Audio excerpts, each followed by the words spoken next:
if you haven't been around church at all, or you're watching online and you don't know what the whole kind of Advent candles and the readings and stuff are, Advent is a word that comes from the Latin that means anticipation or expectation or longing or waiting for something to happen. So the best way I can explain that is think about when you were a little kid and there were your parents put like the presents under the tree. If you were one of those kids that had parents that didn't do any presents or anything, like shame on your parents. There's something wrong with them.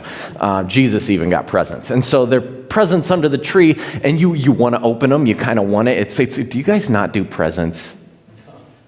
Okay, I was going to say, you guys are giving the talk thing back and forth. I was like, oh, man. You threaten no presents. Oh, yeah, I do that a lot, too. But that present is under the tree, and you want it. Or, for example, if you are a person that gives gifts, can you wait? So, Carrie and I will be married 18 years tomorrow, and so I have a gift for her, and I wanted to give it to her the day that I got it. Like, I'm the type of person where I'm like, happy anniversary. It's early, but it's okay. Like, there's that expectation, that longing, that's something that is Advent. As we wait and build up, as the lights build up for the day that we can say a child was born in a manger. Even though it was 2,000 years ago, we celebrate that expectation and that longing because we celebrate half of a fulfillment. And Pastor Craig said it earlier that we live in the already not yet sort of place where we'll get into some of this today of the expectation of Jesus coming, and we think that a baby makes everything better. But the reality is if you look around us, things aren't exactly better. We still have struggles, and every tear is not wiped away from our eyes. And so we still long for that day when Jesus comes back triumphantly to once and for all wipe away every tear. Like literally, that's one of my favorite passages now after studying Revelation. He will wipe away your tear. And the point is that he physically wipes it away. This is to remind us that we got halfway there, and now we're waiting for just the final culmination. This is like when you go through any movie series, whether you're watching the Star Wars or the Lord of the Rings or all those, or the Narnia thing, there's always that next thing that's going to come until the triumphant victory that overcomes all things. That's what we wait for. And now if you live in the world where you're like, well, I don't remember any of this stuff in the Bible, you're totally right. This didn't come around in the church until like the early 1600s was it practiced. And the point is the imagery of light burning in the darkness, that the evergreens that are wrapped around symbolize that there's still life when you look outside. This originated, I think, maybe in the northern areas of France, maybe actually up in the Norwegian areas possibly too, where you look outside and you see snow and death and things that aren't living. And so when you look inside and you see the boughs that are wrapped, you go, oh, there's still green. There's still life amidst the darkness. And you would light it to symbolize that even though the darkness comes and it gets super dark really early, there's still a light that burns within us. There's still something that gives us hope. And so that's where we focus. As we kind of navigate through, I got the board over there. I might get over there today. We'll see. We are in this series, and what I've done is, it's always like, what do you do during Advent? Like, do you just focus on the Christmas story? Do you do people? And we're reading a book through with staff, and we were reading through some of the Isaiah passages, and we got to this Isaiah 9 passage of, and he will be called Wonderful Counselor, Mighty God, Everlasting Father, Prince of Peace. And I looked at that and went, oh, that's really cool. And it makes you, like, do you feel like nostalgic when you hear that? You go, oh, that makes me think of Christmas. And then I go, so what does that mean? Because that's what my brain does, is I read things or I look at things and I go, what does that really mean? And I go, I don't really know. I kind of think I feel like it means something good, but what does it mean? What does it mean to have a wonderful counselor? What does it mean to have a mighty God? What does it mean for him to be everlasting Father? What does it mean to be the Prince of Peace? That's what we're going to look at. So as we see these prophecies, and Isaiah would have written this 700 and some years before Jesus. This is probably around 735 to 30 BC. He'd write these things and you go, 700 years until its fulfillment? Woo! I get mad when my Amazon package comes in 3 days instead of 2. That's when you're on there going, who's the people that I talk to and say, hey, I pay this monthly fee, so you give me packages in 2 days. And it said it would be here in 2 days, and it's not. 730 years. I'm going to pray. We'll jump into, I think I'll pray, and then I have a question for you that we'll kind of write down some things over there, and then I'll jump into the passage. So I invite you to pray with me. Spirit, I ask that this morning the busyness of the day, maybe the not so busyness of the day, maybe the coffee maker or the kids at home or all the things that tend to draw our attention from this moment, this time, that you would help us press pause on those. That you would help us press pause in our own lives to the things that swirl around, the anxieties that sit inside, to those things that keep us from being attentive. And not because I need anybody to listen to me, but because you wrote these things thousands of years ago. And they ring true, even true today. So God, I ask that you would speak. That you would speak and that you would light a candle, a flame that would flicker inside of us, that would burn away the darkness, melt away the despair, and begin to give us a little more hope than what we started with this morning. Jesus, in your powerful name, amen. Okay, here's the question. Let's see. Maybe a good question. I know some of y'all won't be able to see this very well. Can you see this over there at all, Craig? Barely? Barely's good enough for me. If you said no, then I would move it, but barely works. Okay, here's your question for those of you over there too. What are some things in your life, and they don't necessarily have to be right now, but things that weigh heavy and you wish you had a little insight? For example, I have those times, and that doesn't mean that we can just write things on here. So when is a time when something, you wish you knew something more, you wish somebody would give you some advice, or things that are just really heavy that you need advice on, or you need some insight on. And here's a very tangible thing that I remember. So you be thinking of yours, and I'm going to tell you something from my own life. I remember as a kid sitting in the little chair next to Gramps' chair. You know, Gramps and Grandma had their big chairs that were like the lazy boys, and then I got like the quasi chair that didn't have the feet that came out or the headrest or anything, because, you know, it's like Mama Bear and Daddy Bear and then little baby Kenny Bear that gets the little chair. Like, I didn't get the big chair yet, except for when I came home in the afternoons and took naps. Like, I still took naps in high school even. And I remember sitting there with Gramps, and I remember going, Gramps, I'm going to save me some money. And after I save me some money, I'm going to buy me a sweet car. Why? Because I didn't like driving the 1982 two-tone brown Dodge Ram pickup truck with the side smashed in. And I didn't like driving the 1986 blue four-door LeBaron garbage car. I wanted a cool car, like every kid in high school. And he goes, okay, well, yeah, save your money. And don't forget that you're going to have to pay the insurance on it, because when it's your car, then you have to pay the insurance. I went, okay, yeah, that's no big deal. And then you'll have to make sure the tires are taken care of and all the maintenance. I go, yeah, that's fine. And then he goes, hang on a second. And he goes, and my Gramps was like a meticulous like note taker and keeper. And so he had one of those like accordion books, you know what I'm talking about? Like a file cabinet where you reach inside and you pull it out, and he slid across the thing in front of me that said, here's what the car insurance was when you were not on our car insurance. And then he took it, and here's what the car insurance is now that you're on there. And that's for 2 old cars. And I went, oh, that's like more than a car payment would be for the car. And he goes, some things aren't exactly as they seem.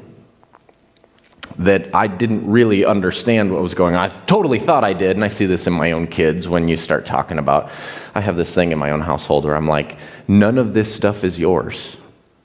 The food that you're about to put in your mouth is only there because I am gracious. And then most of you think, you're a jerk. And then I take the moment where when they think I'm a jerk, I go, exactly like God's love and grace towards you. That you don't deserve it at all, but he graciously gives it to you. So it puts it in context when you go, oh, no, I didn't do anything to deserve that. No, exactly. That's the point. Be gracious people. Okay, that was a side tangent, not involved in the sermon whatsoever. Give me things that you go, oh, I wish I knew more before I started that, or somebody to just give me some advice. Your first kid. First kid. Did you have a dog first? Nope. Dogs help. I mean, strangely, they actually do. They teach you some responsibility. Tanner, not your dog. That's not a dog. That is a small rodent that has fur that comes out and needs haircuts. And Katie, I don't mean it, but I do mean it. What else? Miss Elsie? It was the fifth kid. Fifth kid. How many years between number 4 and number 5? 13. Whoo! There's a story behind that one. What else you got? Come on, they got to come faster than this or we're going to run over time. I got baptism in second service, so we got to keep on moving. Home remodel.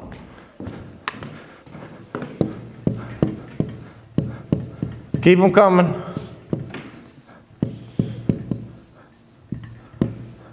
Life after college. The real world. How's the basement, Mom? Just kidding.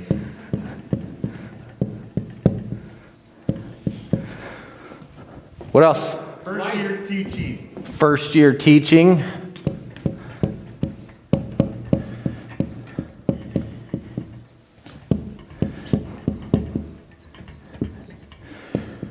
Wendell. Life after a cancer diagnosis. Ooh.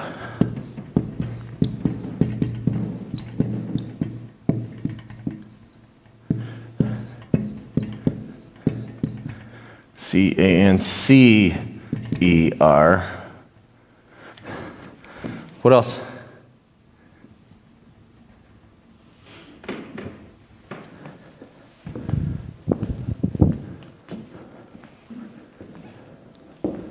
Moving to your first house.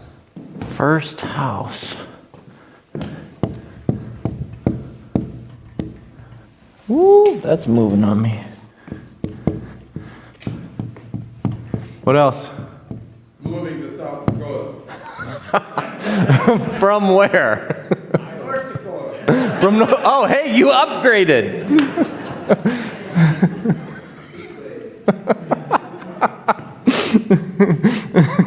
I don't know how to put that on there. Both states are better off. Both states are better off. What else? Give me a few more. First time buying a motorcycle. Oh, motorcycle. I'll just.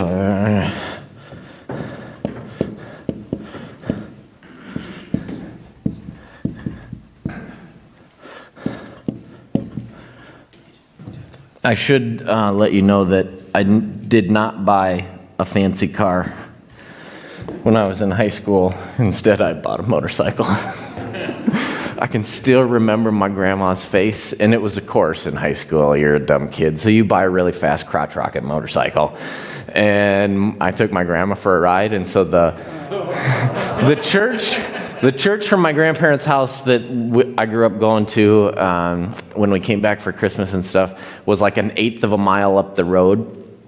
And my grandma got on, and you know how grandmas have like the curly perm thing, you know, in their hair. And I go, Grandma, you better hold on. And so she holds on. I go, real tight, real tight. All we did was go up to the church and back, and her hair was like, oh. She got off and she goes, I don't think you should have that thing. I said, no, it's probably not a good idea, and it wasn't. Any more? Death. There you go, Lyle.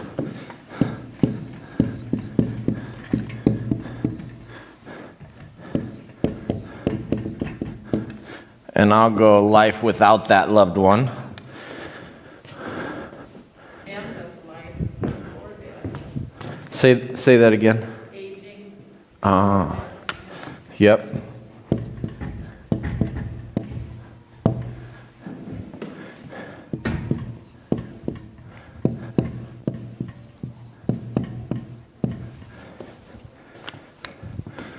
Okay, you're starting to get the hang of it, so I'm going to cut you off there just so that we have enough time to finish the sermon. We'll come back to some of that stuff in a little bit. Right now, I'm going to jump. We're looking at Isaiah 9. If you haven't been savvy to where that passage was that we were talking about of He Will Be Called, we're looking at Isaiah 9, and it is verses 1 through 7. And this is a passage that we've used in the church for years and years and years. What I'm going to do is simply read those 7 verses and then break down a few things along the way, but not get too intricate in it. And then we're going to dig into just that kind of, this week is Wonderful Counselor. So we're going to dig into Wonderful Counselor, and then we'll make our way through. So if you're following along, it'll be up on the screen or it'll be up there. Otherwise, feel free, grab your telephone or your Bible in front of you. Nevertheless, there will be no more gloom for those who were in distress. In the past, He humbled the land of Zebulun and the land of Naphtali. But in the future, He will honor Galilee of the nations by the way of the sea beyond the Jordan. Now, here's one thing that I want you to know. If you have a Bible that's your Bible, does it say, but in the future and in the past? So it says, after it says that there will be no more distress, in the past, He humbled Zebulun and Naphtali. Do you have that? Yes. Okay. And then later on it says, after that, then it says, but in the future, He will honor. You don't have that? Former time, latter time. The literal is former time, latter time. But here's the part that we'll talk about progressively as we go through each week, is everything in here that's in the English is typically translated in the future tense. Will be. So He will be called is what we have. The reality is when Isaiah wrote this prophecy, he wrote it in what is called in the Hebrew, it's called the perfect tense. So they have the perfect and the imperfect. But for perfect, think completed action.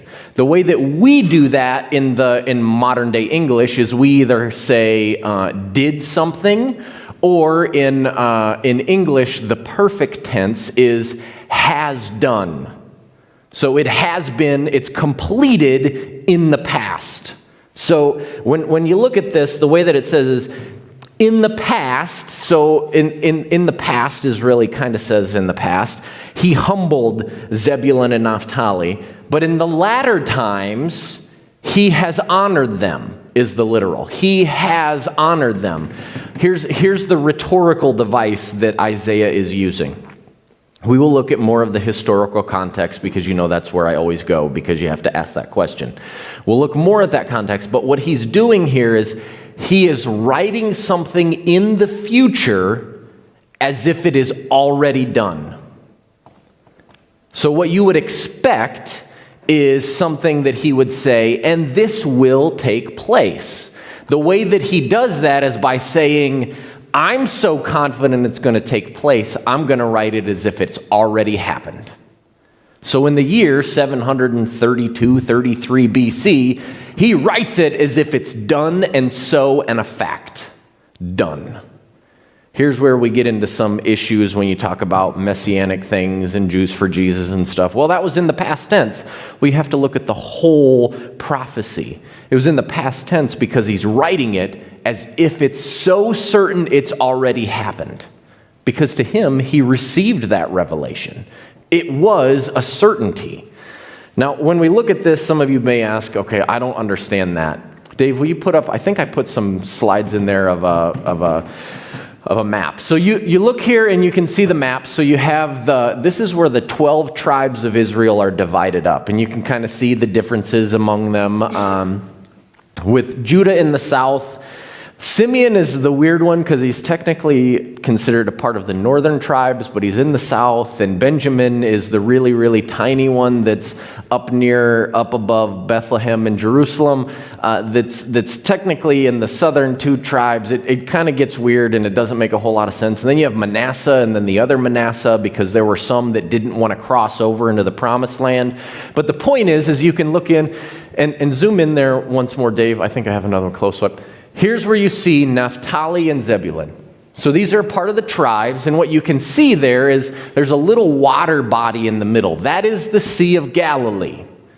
When you look at this, what you will think of in the future times is Zebulun would be where Nazareth is. Naphtali is the northern area where you would find Jesus doing a lot of his ministry. Capernaum and some of those areas are on the northern side of the Sea of Galilee there. So when he says, in the future, in the latter times, it is so that they will be honored because the Messiah will begin there. One of the things that you'll need for later is if you look up in the corner, I put a circle around Aram. This is the area of Syria. It's important for later, and knowing just this specific section here is the northern area. This is what they would call Israel or Ephraim. Ephraim is one of the 12 sons that's down below, and it's just the closest to the area of Judah. So this is an area where we have the tribes are split. You have Judah in the south, and then you have Israel in the north once we get to this section within Isaiah. Okay, moving forward. The people walking in darkness have seen a great light. On those living in the land of deep darkness, a light has dawned. And literally, this is a really cool word in here, but not a cool word. It's translated deep darkness, but it's really the word darkness paired with death. So it's a more literal translation is not like the shadow of death that we find in Psalm 23. This is those that are living in the land of death's darkness, that death has swept through and the darkness and oppression still lingers, that the land is bare, the people are gone. This is the struggle that Assyria will take those areas away. You have enlarged the nation and increased their joy. They rejoice before you as people rejoice at the harvest, as warriors when dividing the plunder. For as in the days of Midian's defeat, you have shattered the yoke that burdens them, the bar across their shoulders, the rod of their oppressor. Every warrior's boot used in battle and every garment rolled in blood will be destined for burning, will be fuel for the fire. Now, a lot of this stuff we'll look at as the weeks come. I can't give you everything, otherwise I have nothing to preach about for the next 3 weeks, and you'd be sitting here for a long time. Verse 6 is really where we're going to focus. For to us a child is born, to us a son is given, and the government will be on his shoulders, and he will be called Wonderful Counselor, Mighty God, Everlasting Father, Prince of Peace. Of the greatness of his government and peace there will be no end. He will reign on David's throne and over his kingdom, establishing and upholding it with justice and righteousness from that time on and forever. The zeal of the Lord Almighty will accomplish this. Okay, so now we're going to zoom in on verse 6, because this is the one that we're going to look at. And I'm going to give it to you up here on the screen where it has, this is the more literal translation as you look at it from from the Hebrew standpoint. For to us a child has been born. Now, the way that the NIV translates that is born. For to us a child is born, where they kind of keep it in the past tense, but kind of make it vague, where it might actually be something that's not quite done. For to us a child has been born. Done. Completed. I see it with total certainty. For to us a son has been given. And a princely kingdom. Now, we read the word government. This is one of those words that can mean government, it can mean dominion, but the underlying root here is a kingdom that the prince would oversee on behalf of a king. So the princely kingdom has come on his shoulder, as in he bears the burden of that. And he called his name. You notice that what we have is, and he will be called. This is, the princely kingdom is laid on his shoulders, as in the king gives him the name, and he called his name Wonderful Counselor, Mighty God, Everlasting Father, Prince of Peace. Now, when we focus in on Wonderful Counselor, here's the thing. There's a whole lot of speculation on whether this should be different words, and maybe he should be wonderful, and he should be a counselor, and he should be mighty, and God should give him these titles, and then he can be the Father of everlasting, and all of these things. I think it goes best to be paired together the way that we have it in the NIV and in most translations, Wonderful Counselor. But the root of what it here really means extraordinary strategist. Would be a better word, or better two words, than just Wonderful Counselor. Like, it sounds good. I really like the way that it kind of rolls off the tongue. I really like how it is stuck in my brain from all the years of Advent and Christmas time readings. But when you think extraordinary, think of it in the cognated aspect of extraordinary strategist. This wonderful word, this extraordinary word, Pele, literally means knowledge and advice and wisdom that comes from a divine aspect. You don't just know it, that it is extraordinary, that we even see Isaiah use this in a few chapters later to speak of God's wonderful acts, that they are divinely inspired, that this isn't just, well, he's just a really smart guy. He's just really good. He just has a lot of knowledge. No, this is God's anointing within strategy. Now, for us, we go, well, counselor sounds good, and technically the Hebrew is what we consider a participle, counseling, wonderful in counseling, but wonderful, extraordinary in strategies. Now, we read that and go, wonderful counselor sounds better. But what we should do is jump back to Isaiah 7 and ask why he would call this king that's going to come, that will bear the burden of government and the kingdom on his shoulders, why would he call him a wonderful counselor, an extraordinary strategist? Isaiah 7, you just got to back up a few chapters. Isaiah 7 has some great Christmas passages in it too that we may look at, we may not. We won't this week, but maybe later. Verse 1 of Isaiah 7. Then Ahaz, this is the king that is down in Judah, in Jerusalem, the southern area. There's a group of kings here that are going to be important for you. Not super important, but it's good to familiarize yourself with. Ahaz, the son of Jotham was not a very good king. He didn't do things according to the Lord. The son of Uzziah. Uzziah was a pretty good king until he was the one king that decided, hey, I've been a good king. I fought some battles. I'm going to go into the temple and offer the incense like a priest would, so then I can be king and priest.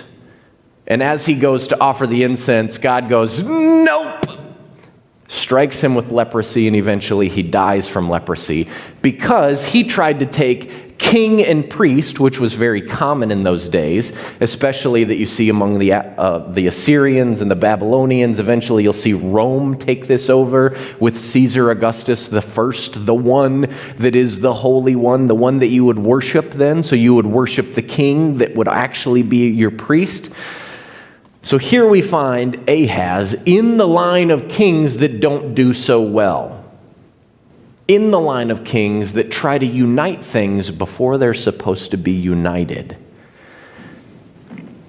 He was king of Judah. Now King Rezin of Aram. Remember, Aram was that area that is Syria now, that was just to the north. Whenever you hear stories like Damascus and some of that, that is the area of Aram. So Rezin is one of the kings, and Pekah, the son of Remaliah, king of Israel. So Pekah is the king of the northern tribe. So we have Ahaz in the south, Pekah in the northern areas, and then we have Rezin, who is in Syria. Now, Rezin and Pekah, Syria and Israel, marched up to fight against Jerusalem, but they could not overpower it. This first section here gives you the summary of all the things that are coming next. Now, the house of David, this is the king Ahaz and the people that are on the throne in Jerusalem. Now, the house of David was told, Aram has allied itself with Ephraim. Now remember, I told you, Ephraim is sometimes interchangeable with the word of Israel, the people of the northern areas. So when you read through the Old Testament, you go, who's this Ephraim dude? And why are we talking about him? It is just another slang term for the northern tribes. So the north has allied itself with Syria, and they are coming to fight. So the hearts of Ahaz and his people were shaken as trees in the forest blown by the wind. Then the Lord said to Isaiah, go out, you and your son, Shir-Jashub. Now, Shir-Jashub means returning remnant, or the remnant returns, as in the faithful remnant still gets to come back. A lot of, basically both of Isaiah's children have names and are signs to the rest of Israel of what will happen to them. Go and meet Ahaz at the end of the aqueduct on the upper pool on the road to the launderer's field, and say to him, be careful, keep calm, do not be afraid, and do not lose heart. And then he gives a whole lot of other things.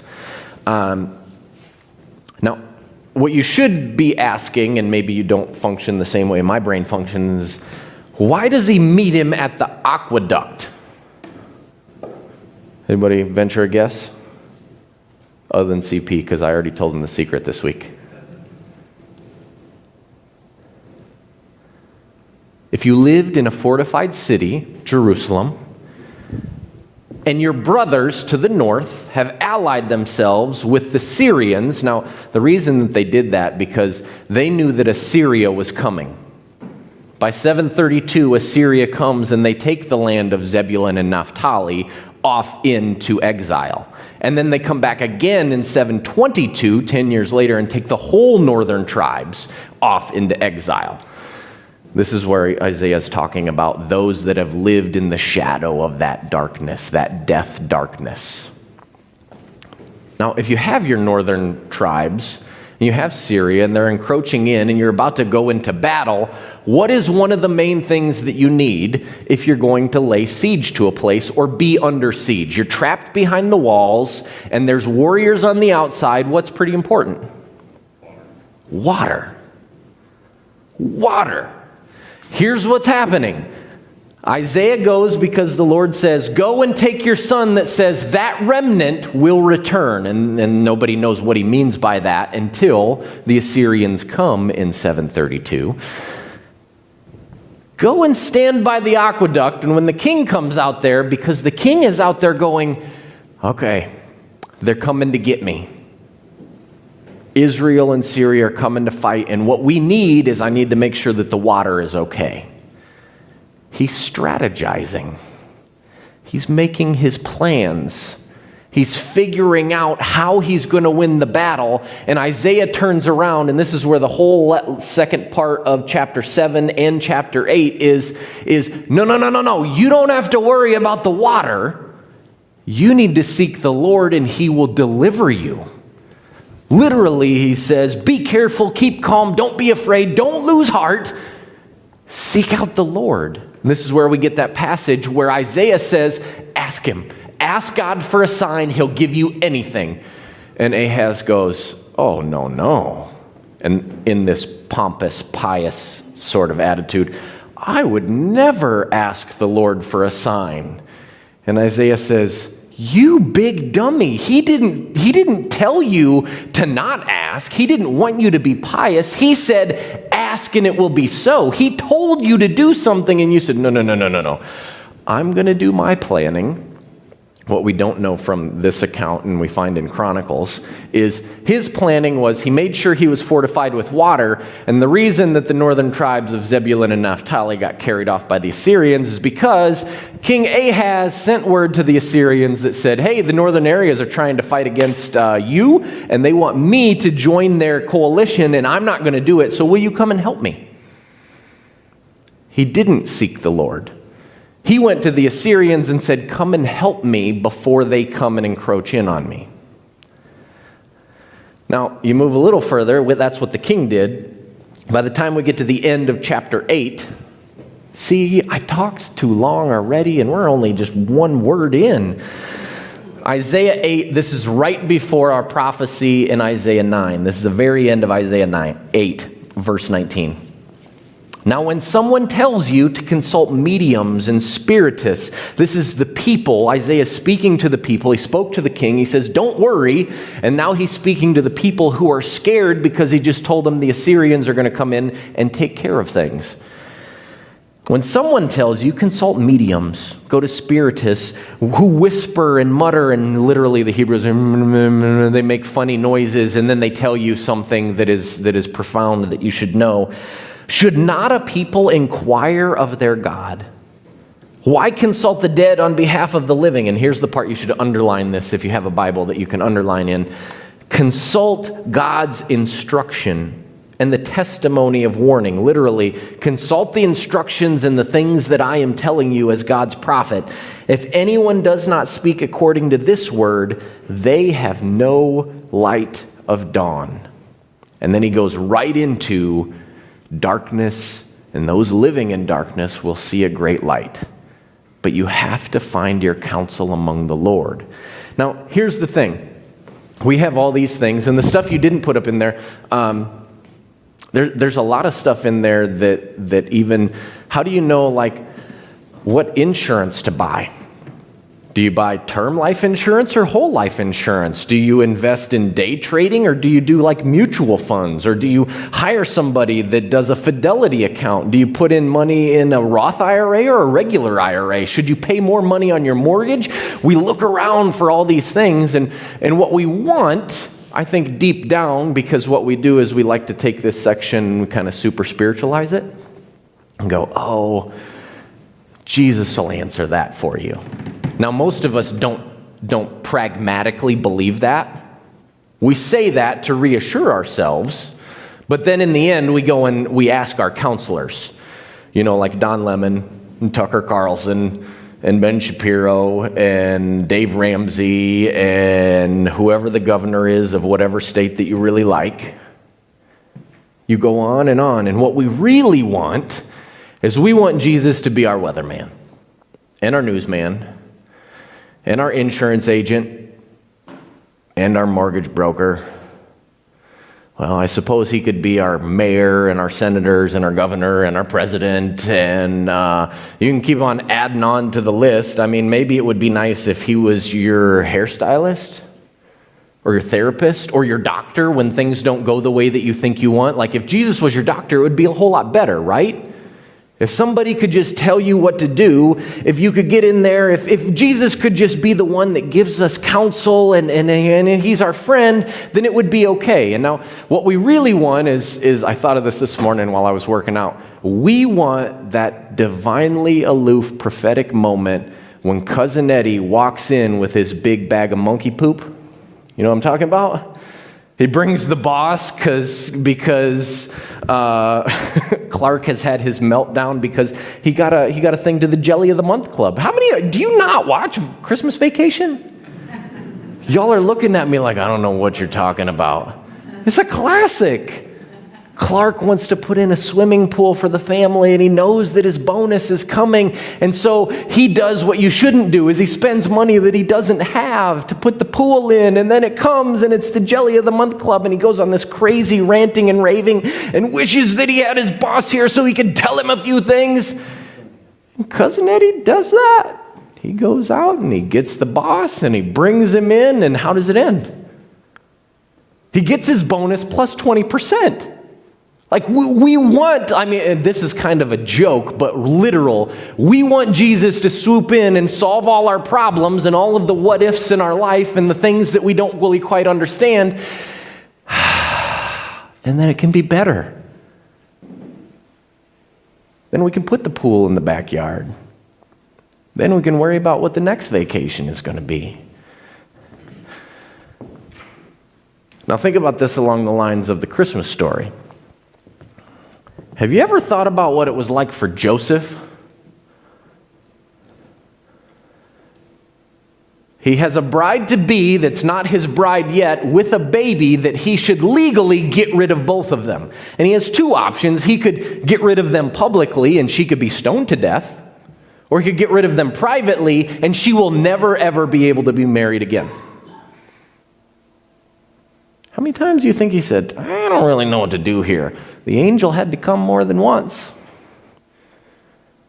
And now think along the lines of, you're all the way up in Zebulun, Naphtali, and Nazareth, and because he's from the tribe of Benjamin, he has to go down to Bethlehem, where Benjamin is located, 90-ish miles by foot, with a very pregnant wife. How many times do you think he said, God, are you sure that we should be doing this? Really? He didn't know that there was that prophecy that said, no, from Bethlehem, something special's coming. And you wonder why there was no rooms for them? You think the pregnant lady's going to be the first one in line at the hotel? They took it slow. Step by step. Oh, I hope we're doing the right thing. God, if you could just tell me. God doesn't show up. He gets the manger and the animals. No room left. Exactly as it was supposed to be. Now here's the thing that I think is important. Is exactly what we started with. That this, in Isaiah's mind, is already happened. The perfect tense. That what we want is we want, like they wanted, Isaiah says, what you want is the extraordinary strategist that will tell you how to evade the armies coming in. We want the wonderful counselor that tells us all the answers to the struggles and problems that we have. There's a reason that wise old counsel says, well, maybe you should just, if it's a big decision, pray about it and wait on the Lord and he'll give you an answer. Well, sometimes he answers, and sometimes the answer is, I'm not giving you an answer. Right? But we have to remember that Isaiah's prophecy was said as it was so, and what we got was a baby in a manger that would grow up to be those things, but is not fully there yet. We want the Christmas opened up and all of the good things without actually getting to the end. There's still a whole lot of chapters left after Luke 2 before you get to Revelation, where it says this is how the end will be, new heavens, new earth. That's when you get all of your answers. And sometimes during Christmas time, we assume that the little baby is going to give us those things. Now, in part, yes, but in fullness, no. What we miss, though, is that God is not just far off. God is not just somewhere out there and you hopefully do the right things. And here's how you know if this is stuck inside of you through too many years of religion. If you come to church and then something bad happens in your life and you go, well, maybe I didn't come enough. Maybe I didn't pray enough. Maybe I didn't give enough money. Maybe I didn't support those missionaries. Maybe I didn't read my Bible enough. No, that's not how God works. But that would be easy if it was for us. Because then if we could put in, then we would get out like the Zoltar machine in the movie Big. As long as you put in the money, you get out the thing. And God gives us what we want then. And the reality is we get a baby that bears the burden of the world and begins to bring things completely anew, but not quite yet. I mean, look around this year. We're short by about 150 people in the room. Every single one of you, did you think you were going to be wearing a mask everywhere you go? This is not what you imagine Christmas time to be like. You imagine it packed elbow to elbow with people all around singing Christmas carols, feeling joyful and not worrying about whether you go somewhere if you touch something that you should wash your hands right away or not, or did you scratch your nose, did you not scratch your nose, should you be around that person or not be around that person. What we want is God to just give us an answer and make it better. And the answer is, it will be better. We're stuck in that same perfect past tense that it will be, and it is so, but it's just not quite there yet. But the part that gives us the most hope is that God isn't far off. He's not something, some benevolent being that's a long ways away, that he took on flesh, Emmanuel, God with us, that through the midst of it all, he still had the same struggles that we do. Now, did he wear a mask? Probably not. Did he have people around him that were real sick that he had to stay away from? Absolutely. Who do you think taught him how to read his Hebrew scriptures? Good old Joe. The one that didn't know which way to go and whether he should be going down to Nazareth 90 miles with a pregnant lady. He still had a family. He still had friends. He had people close to him, people that even betrayed him, people that brought about God's power within his life. That man knows what it feels like to be you. Now, not all of the particularities of you, but he knows what it's like to live. So when you ask the question, do we have a wonderful counselor? We have more than that. Because you know that the best advice always comes from somebody that's walked that path before you and says, you know what? I wouldn't do it that way. I would do it this way. He's walked our path. He's bore all of the struggle, all of the hurt, so that when you ask him, he can give you answers. Now, those answers aren't full, but they are intimate. And they are from one that knows beginning to end how this thing works out. Let's pray and sing our last Christmas carol really fast. But not too fast, Lyle. Don't play too fast. God, I pray that this morning that you would help us to know that you are wonderful, that you are a counselor that gives us hope, but that more than that, we look to that hope that is something to come. And that something to come is something that we are reassured by from a baby 2,000 years ago. So God, speak past the struggle of the day, the busyness of the season, the guilt and angst of buying things for ourselves versus other people, and help us to experience that hope, that joy that truly is Christmas, that first Christmas when something miraculous happened, that as they longed for that day to come, that you would help us long even more for the day when you would come triumphant in all of your glory. In your name, amen.